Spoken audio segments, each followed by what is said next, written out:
BPF long live! Long live! Long live! Gore gore BPF! BPF! Gore gore BPF! BPF! BPF! BPF Zindabad! Zindabad! Zindabad! BPF long live! Long live! Long live! Agamali Zindabad! Zindabad! Zindabad! Agamali long live! Long live! Long live! চাওক আজি এই খুটামাৰী নামাপাৰা গাঁৱত আমি বিপিএফৰ যি মূল মন্ত্ৰ ঘৰে ঘৰে বিপিএফ গাঁৱে গাঁৱে বিপিএফ ঘৰে ঘৰে বিপিএফ এই মূল মন্ত্ৰটো লৈ ইতিমধ্যে আমি ফকীৰাগ্ৰাম ব্লকৰ উদ্যোগত আৰু আমাৰ এই বৰুৱাপাৰা প্ৰাইমাৰীৰ উদ্যোগত আৰু আমি ইয়াত এটা ৰাইজৰ মাজত এটা সজাগতা সভাৰ যি আয়োজন কৰিছে এই সভাত আমি আহিছোঁ আৰু যথেষ্ট মানুহ ইমান ৰাতি প্ৰায় 10:30 বাজে ইমান ৰাতিলৈকে যথেষ্ট মানুহ আমাক সহযোগ কৰিছে ইয়াত আহিছে আৰু এই ৰাইজসকলৰ মাজত আমি বিপিএফ দলৰ যি 5টা এইবাৰ গ্যাৰান্টি আছে এই 5টা গ্যাৰান্টি লৈ ৰাইজৰ মাজত আহিছো আৰু বিগত সময়ছোৱাত আমাৰ বিপিএফ দলে কি কি কৰিছে আৰু আগন্তুক ভৱিষ্যতে আমাৰ বিপিএফ দলে যি কৰিব এই মূল কথাখিনি লৈ আমি ৰাইজৰ মাজত আহিছো আৰু যথেষ্ট পৰিমাণৰ ৰাইজৰ আমি সহযোগ পাইছো আহাৰ সময় দেখিলো যে মানে এতিয়ালৈকে মানে কি 5 বছৰতো মানে খুটামাৰী নামাপাৰাত এতিয়ালৈকে ডেভেলপমেণ্ট একো হোৱা নাই এইটো ক্ষেত্ৰত কি সব যোৱা 5 বছৰ খুটামাৰী নামাপাৰাত একো ডেভেলপ হোৱা নাই তাৰ মূল দায়ী একচুয়ালি আমাৰ ইয়াত যিজন ইএম আছে আমাৰ এই ইএম অৰূপ কুমাৰ দে ইয়াৰ কাৰণে দায়ী কাৰণ বিগত 20 বছৰ ধৰি বিগত 15 বছৰত আমাৰ ফকীৰাগ্ৰাম সমষ্টিৰ পৰা কোনো এজন প্ৰতিনিধি আমাৰ ৰুলিং পাৰ্টিৰ পৰা জিকি যাব পৰা নাছিল আমাৰ ফকীৰাগ্ৰাম সমষ্টিত এজন ইএম না আছিল এইবাৰ খুব ভাল আমি আমাৰ যেটো দুৰ্ভাগ্য আছিল ফকীৰাগ্ৰাম সমষ্টিত ইএম না আছিল আমি এজন খুব প্ৰভাৱশালী এজন ইএম পাইছিলো আৰু এই ইএম জনে আমি যিমান আশা কৰিছিলো যি দলৰে হওক যিমান আশা কৰিছিলো যেনেকৈ কাম কৰিব লাগিছিল তেনেকৈ কাম কৰা নাই আৰু বিশেষকৈ মই মাইনৰিটি সমাজত একো কাম কৰা নাই কিন্তু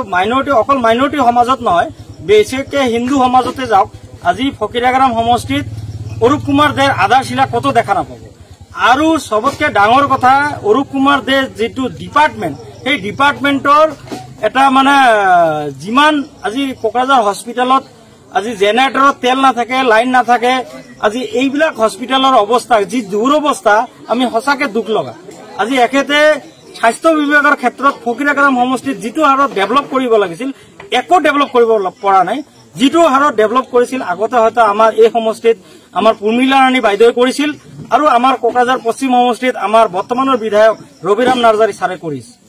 ৰাইজে বিভিন্ন ধৰণৰ অভিযোগ আছে যে ইএম অৰূপ কুমাৰ দে খালি প্ৰতিশ্ৰুতি দি থাকে আৰু কামবিলাক নকৰে তেনেকুৱা এটা উদাহৰণ যোৱাকালি চিটলাত এটা পোৱা গৈছে যে তেওঁ এটা কালভাৰ্টৰ কাম কৰি আধৰুৱা কৰি এৰি দিছে যাৰ কাৰণে মানে ষ্টুডেণ্টবিলাকে মানে ক্ষতিগ্ৰস্ত হৈ আছে এইটো কি যোৱাকালি আপোনালোকে এটা দেখাইছে এটা কালভাৰ্টৰ প্ৰতিশ্ৰুতি দি অৰূপ কুমাৰ দে ডাঙৰীয়াই এই কালভাৰ্টটো আজিলৈকে মানে কৰা নাই তাৰ লগতে আৰু এটা কওঁ যে চিঠিলা অঞ্চলত এটা ব্ৰিজ আছে দিগদাৰী ব্ৰিজ এই দিগদাৰী ব্ৰিজটো একেতে আধাশিলা 8 mm ৰড দি কৰিছিলে এই দিগদাৰী ব্ৰিজটো কিন্তু schedule caste sub plan SC এসপিৰ আন্ডাৰত যেটো এটা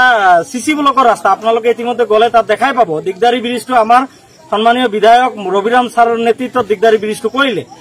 একেতে কৰবাত হয়তো মানে নিজে নিজে মানে আধাৰশিলা কৰিছে মই বহুত আধাৰশিলা দেখা পাইছো আধাৰশিলাত এস্টিমেট এমাউন্ট নাই স্যাংশন এমাউন্ট বা এডমিনিস্ট্ৰেটিভ এপ্ৰুভেল এমাউন্ট যেটো থাকে সেইটো না থাকে গতিকে এনেকুৱা আধাৰশিলা অকল আপোনালোকে যোৱাকালি এটাৰ কথা কৈছে এনেকুৱা আধাৰশিলা গোটেই আমাৰ ফকীৰাগ্ৰাম সমষ্টিত বহুত আছে এইটো ক্ষেত্ৰত কি সব ইএম ৰঞ্জিত কুমাৰ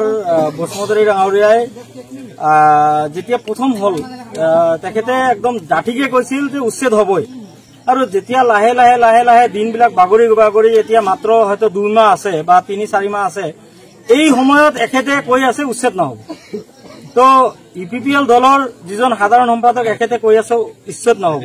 আপোনালোকে আগৰ বাইটবিলাক এই ৰঞ্জিত বসমদৰী ডাঙৰীয়াৰ আগৰ বাইটবিলাক চাব ইয়াতে এখেতে স্পষ্টভাৱে কৈছে উচ্ছেদ হব আৰু এইটো বৰ্তমান এখেতসকলৰ হিডেন এজেন্ডা মই ভাবো আগন্তুক ভৱিষ্যতে ইয়াত যদি ইউপিপিএল চৰকাৰ হয় 100% মানুহ যিমান আছে খাসলেণ্ডত এখেতসকলে উচ্ছেদৰ সন্মুখীন হ'ব ইয়াত কোনো নৈ কৰিব নোৱাৰে এইটো 100% উচ্ছেদ হ'বই আৰু ইউপিপিএল চৰকাৰ হলে উচ্ছেদ হ'ব এইবাৰ জাস্ট খালি 2 মাহৰ কাৰণে উচ্ছেদটো বন্ধ কৰি দিলে